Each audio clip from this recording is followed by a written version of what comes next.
Have you ever wondered where your thoughts come from? Not the ones you choose, but the ones that appear uninvited. A sudden fear, a dark memory, a doubt that wasn't yours a second ago. What if I told you those thoughts aren't you?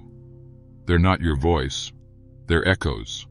Echoes from the mind, not the soul. You are not the thinker. You are the witness.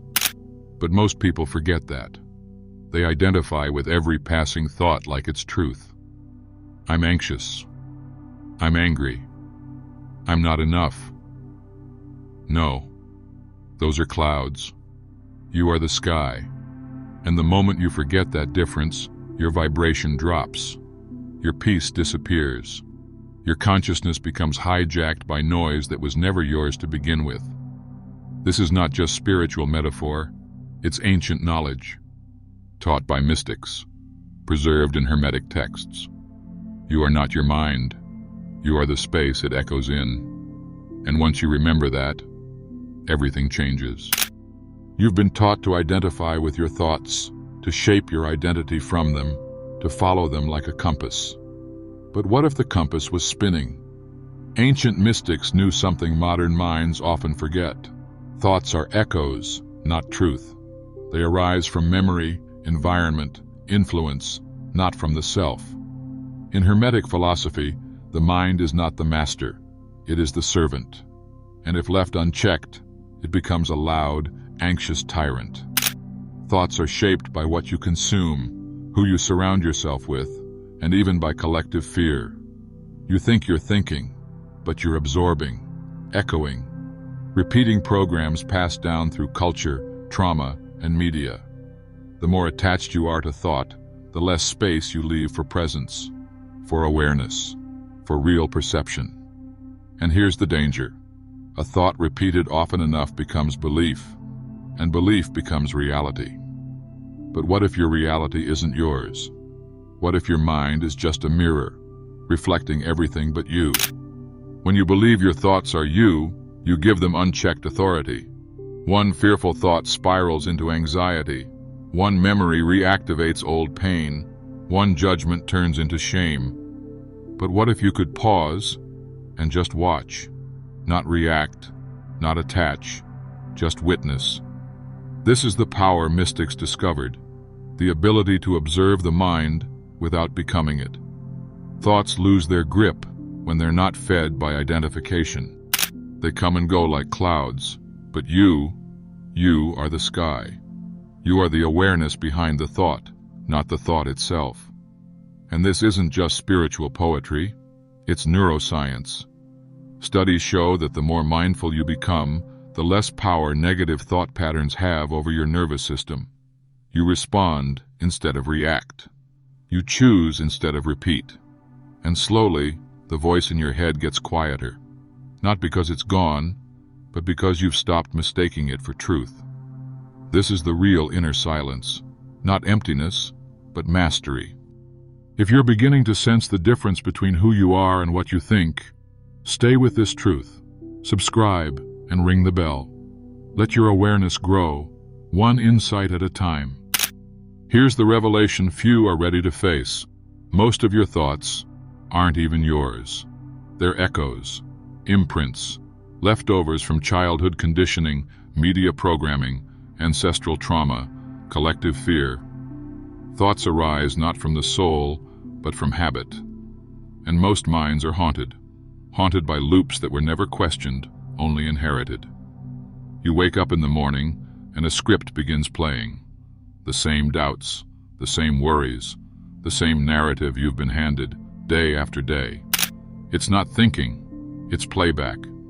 And the more you identify with it, the more your life becomes a loop instead of a creation. Mystics warned of this centuries ago, that without inner awareness, the mind becomes a cage. A brilliant, articulate, well-constructed cage.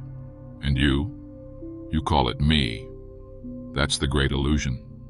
Not that you think, but that you think all of it is you. Awakening begins when that illusion cracks. But here's where the illusion begins to crack. If thoughts aren't truly you, then who is the one noticing them? That quiet presence behind the mental noise, that's you. That's consciousness, pure awareness. It doesn't judge, it doesn't cling, it watches. And the moment you shift from identification to observation, something profound happens. Space. Space between thought and self. Space to choose, to respond, not react. This is the seat of your power, not in controlling thoughts, but in seeing through them. Ancient mystics described it as stepping out of the dream while still inside it. You're no longer trapped in the storm, you're the sky watching it. And in that recognition, freedom begins. Not escape from the mind, but sovereignty over it. True strength is silent presence, the capacity to witness without being swept away. And once you taste it, even for a moment, you realize peace was never something to find. It was always what remained when the noise cleared. So how do you return to that silent awareness? You don't force it. You remember it. It's not something to create. It's what remains when the noise dissolves. Start small. Notice the space between thoughts, the stillness under breath, the awareness watching your inner dialogue.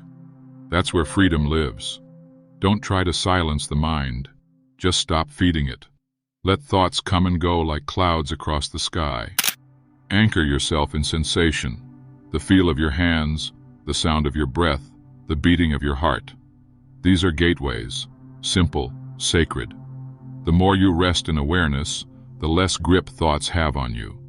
You begin to choose presence instead of projection. And slowly, your identity shifts. You stop saying, "I am my thoughts," and begin to know, "I am the one who sees." This shift is subtle, but seismic. It doesn't scream, it realigns, it heals.